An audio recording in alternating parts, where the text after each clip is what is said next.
அனைவருக்கும் ஆசீர்வாதமான நாள். இந்த ஜூலை மாதத்துக்கு உங்கள் அனைவரையும் மிகவும் சந்தோஷத்தோடு நான் வரவேற்கிறேன்.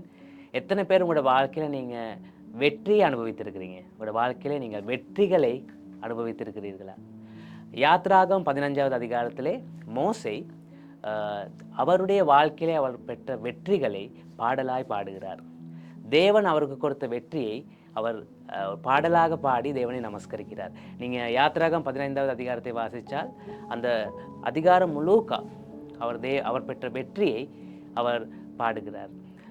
பிரியமானவர்களே, இந்த நாளிலே ஒரு கேள்வி உங்களிடத்தில் கேட்குறேன்.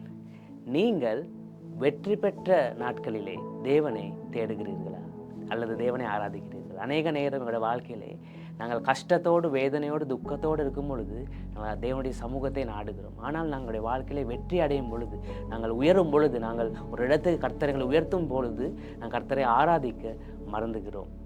இந்த நாளிலே நான் உங்களை உற்சாகப்படுத்துகிறேன். இந்த மாதம், ஜூலை மாதம், புதிய மாதம், கர்த்தர் உங்களுடைய வாழ்க்கையிலே செய்த நன்மைகள், அவர் கொடுத்த வெற்றிகளை நீங்கள் பாடலோடு நமஸ்காரத்தோடு தேவனுக்கு நன்றி செலுத்துங்க. கர்த்தர் இன்னுமாய் உங்களை மென்மேலாய் உயர்த்தி ஆசீர்வதிப்பார். தேவன் தாமே உங்களை ஒவ்வொருவரையும் ஆசீர்வதிப்பாராக.